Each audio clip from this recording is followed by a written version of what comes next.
لالچ پر رشتوں کی بنیادیں نہیں رکھنی چاہیے۔ وہ شخص کبھی بھی خالص ہو کر آپ سے محبت نہیں کر سکتا جس نے رشتوں میں باقاعدہ ڈیل کی ہوتی ہے۔ اللہ سے مانگنا کبھی مت چھوڑنا۔ اللہ نے تو ابلیس کو بھی دیا جو اس نے مانگا، اور تم اپنے آپ کو کتنا ہی گناہگار سمجھتے ہو، اللہ کو پکارنا مت چھوڑنا۔ نبی کریم صلی اللہ علیہ وسلم نے ارشاد فرمایا، تم اللہ تعالیٰ سے ایسی حالت میں دعا کیا کرو کہ تم قبولیت کا یقین رکھا کرو، اور یہ جان رکھو کہ اللہ تعالیٰ غفلت سے بھرے دل سے دعا قبول نہیں کرتا۔ دنیا کی تاریخ میں کوئی کسی کے لیے اتنا نہیں رویا جتنا ہمارے نبی حضرت محمد صلی اللہ علیہ وسلم اپنی امت کی بخشش کے لیے روئے۔ ایمان مکمل کرنے والے 3 اعمال۔ حضرت انس رضی اللہ تعالیٰ عنہ سے روایت ہے کہ نبی کریم صلی اللہ علیہ وسلم نے ارشاد فرمایا، 3 خوبیاں جس شخص میں پائی جائیں اس کا ثواب اور بدلہ اللہ تعالیٰ کے ہاں واجب ہو گیا اور اس کا ایمان بھی مکمل ہو گیا۔ اچھے اخلاق جن کے ساتھ لوگوں میں زندگی گزارے، ایسا تقوی جو اس کو گناہوں سے بچا سکے، ایسی بردباری، تحمل مزاجی اور صبر جو اس کو نادان آدمی کے ساتھ نادانی سے پیش آنے سے روک سکے۔ اکثر لوگ شکر نہیں کرتے۔ شروع اللہ کے نام سے جو بڑا مہربان نہایت رحم والا ہے۔ خدا ہی تو ہے جس نے تمہارے لیے رات بنائی کہ اس میں آرام کرو، اور دن کو روشن بنایا کہ اس میں کام کرو۔ بے شک خدا لوگوں پر فضل کرنے والا ہے، لیکن اکثر لوگ شکر نہیں کرتے۔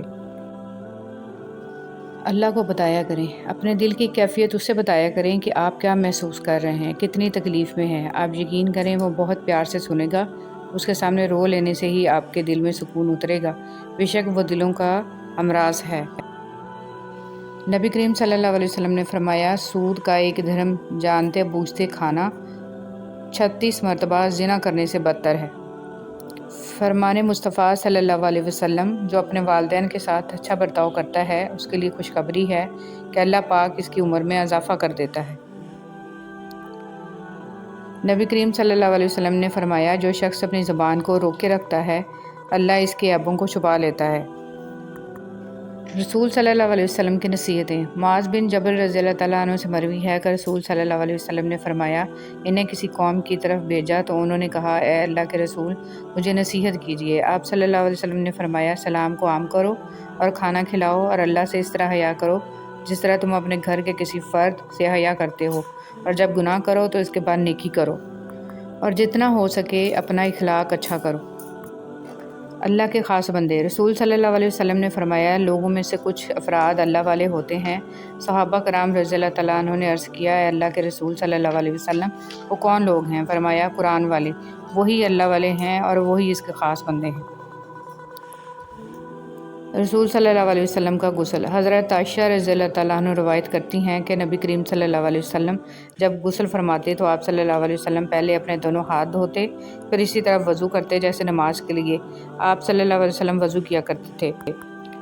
پھر پانی میں اپنی انگلیاں داخل فرماتے اور ان سے بالوں کی جڑوں کا خلال کرتے، پھر اپنے ہاتھوں سے 3 چلو سر پر پانی ڈالتے، پھر تمام بدن پر پانی بہا لیتے۔ موسم اور رشتے دونوں ایک جیسے ہوتے ہیں، کبھی حد سے زیادہ اچھے اور کبھی برداشت سے باہر۔ فرق بس اتنا ہے کہ موسم جسم کو تکلیف دیتا ہے اور رشتے روح کو۔ قسمت پہیے کے چکر کی مانند گھومتی ہے، جو کبھی اوپر جاتا ہے اور کبھی نیچے آتا ہے۔ تم بھی جب اوپر جاؤ تو نیچے والوں کا ہاتھ تھام لیا کرو، کیونکہ اگلے چکر میں تمہیں ان کی ضرورت پڑ جائے گی۔ میں لوگوں کو اس لیے برا نہیں سمجھتی کہ ان کی بے رخی نے میرا رخ سیدھا کر دیا اور میں نے اپنے رب کی طرف دیکھنا شروع کر دیا ہے۔ نماز کے 7 انعام۔ روزی میں برکت، تندرستی، نیک اولاد، خوشحال گھر، دنیا میں عزت، میدان حشر میں جام کوثر اور آخرت میں جنت۔ حضرت محمد صلی اللہ علیہ وسلم پر درود بھیجنا۔ ایک روز حضرت جبرائیل علیہ السلام آپ صلی اللہ علیہ وسلم کے پاس آئے اور کہا، میں دنیا کے سارے درختوں کے پتے گن سکتا ہوں، پانی کے قطرے اور ریت کے ذرے سارے گن سکتا ہوں، لیکن اس شخص پر اللہ تعالیٰ کی رحمتوں کی تعداد نہیں گن سکتا جو آپ صلی اللہ علیہ وسلم پر درود بھیجتا رہتا ہے۔ سبحان اللہ۔ نہیں ہوں گی جنت میں سب کچھ ہوگا مگر 6 چیزیں نہیں ہوں گی۔ موت نہیں ہوگی، نیند نہیں ہوگی، حسد نہیں ہوگا، نجاست نہیں ہوگی، بڑھاپا نہیں ہوگا، داڑھی نہیں ہوگی بلکہ داڑھی کے بغیر جوان ہوں گے۔ حضرت محمد صلی اللہ علیہ وسلم کے چند معجزات۔ آپ صلی اللہ علیہ وسلم کا سایہ زمین پر نہیں پڑتا تھا۔ آپ صلی اللہ علیہ وسلم پہ کبھی مکھی نہیں بیٹھتی تھی۔ آپ صلی اللہ علیہ وسلم کو کبھی جمائی نہیں آئی تھی۔ آپ صلی اللہ علیہ وسلم جیسے آگے دیکھتے تھے ویسے ہی پیچھے دیکھتے تھے۔ آپ صلی اللہ علیہ وسلم جس جانور پہ سوار ہوئے وہ کبھی نہ بدکا نہ بھاگا۔ آپ صلی اللہ علیہ وسلم کے پسینے میں خوشبو تھی۔ آپ صلی اللہ علیہ وسلم جس پانی میں اپنا لعاب دہن ڈالتے وہ میٹھا ہو جاتا، اور آپ صلی اللہ علیہ وسلم کو پہاڑوں اور درختوں سے سلام کی آواز آتی تھی۔ سبحان اللہ۔ انسان جب اندر سے ٹوٹ جائے تو کسی بھی ماحول سے خوش نہیں ہوتا، چاہے آس پاس بہت محبت اور احساس کرنے والے لوگ ہی کیوں نہ ہوں۔ اپنی نیکیاں چھپانا آپ کی سوچ کا امتحان ہے، اور دوسروں کے گناہوں کو چھپانا آپ کے کردار کا امتحان ہے۔ مومن بندے کی نشانی یہ ہے کہ جب اس کی موت کا وقت قریب آ جاتا ہے تو اس کے چہرے پر مسکراہٹ بھی آ جاتی ہے۔ اندر سے ٹوٹ جانا بھی اللہ کا احسان ہوتا ہے۔ جب تک انسان اس کیفیت سے نہیں گزرتا، اس کا صحیح معنوں میں احساس نہیں ہوتا کہ اللہ کے آگے درد اور تڑپ سے سجدہ ریز کیسے ہوا جاتا ہے۔ شیخ سعدی رحمۃ اللہ علیہ فرماتے ہیں، تم اپنی 1000 غلطیوں کے باوجود اپنے آپ سے محبت کرتے ہو، لیکن دوسروں کی ایک غلطی کی وجہ سے اس سے نفرت کیوں کرنے لگ جاتے ہو؟ یا تو خود غلطیاں کرنا چھوڑ دو یا دوسروں کو معاف کرنے کا طریقہ سیکھ لو۔ میری زندگی میں آنے والے تمام گھٹیا لوگوں کا بھی شکریہ جن سے میں نے یہ سیکھا کہ مجھے ان جیسا نہیں بننا۔ جو لوگ اپنا غصہ اور نفرت ظاہر کر دیتے ہیں ان سے مت گھبرایا کرو، وہ سچے ہوتے ہیں۔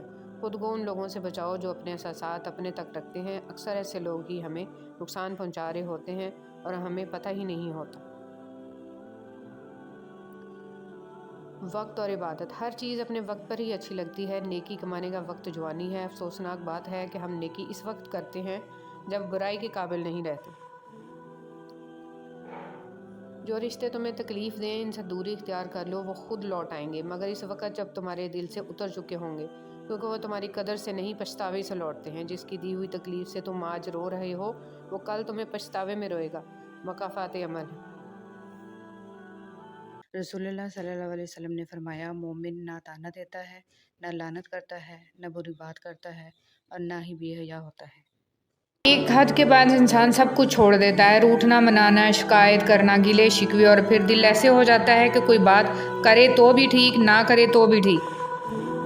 سہنے والوں کو اگر صبر آ جائے تو کہنے والوں کی اوقات 2 کوڑے کی رہ جاتی ہے۔ حضرت علی رضی اللہ تعالیٰ عنہ نے فرمایا، حق پر صرف وہ شخص صبر کرتا ہے جو حق کی فضیلت کو اچھی طرح جانتا ہے۔ جو لوگ دوسروں کا جینا مشکل کرتے ہیں ان کا مرنا آسان نہیں ہوتا۔ انسانی سمجھ کا معیار اتنا ہے، اگر اسے جانور کہا جائے تو ناراض اور شیر کہا جائے تو خوش ہو جاتا ہے، حالانکہ شیر بھی تو جانور ہے۔ جب تم نماز نہیں پڑھتے ہو تو یہ مت سوچو کہ وقت نہیں ملا، بلکہ یہ سوچو کہ تم نے ایسی کون سی خطا ہوئی ہے کہ اللہ نے تمہیں اپنے سامنے کھڑا کرنا بھی پسند نہیں کیا۔ میں نے انسانوں سے متاثر ہونا چھوڑ دیا ہے کیونکہ لوگ وہ نہیں ہوتے جو نظر آتے ہیں۔ دنیا بھی بڑی عجیب جگہ ہے۔ جب چلنا نہیں سیکھا تھا تو کوئی گرنے نہیں دیتا تھا، اور جب سے چلنا سیکھا ہے تو قدم قدم پر لوگ گرانا چاہتے ہیں۔ تکبر سے بچتے رہو، کیونکہ یہی وہ پہلا گناہ ہے جس کے ذریعے اللہ پاک کی نافرمانی کی گئی۔ تکلیف انسان نہیں دیتا، اس کے الفاظ اور لہجے چیر دیتے ہیں، اور کبھی کبھی سامنے والے کی غلط سوچ زندہ مار دیتی ہے۔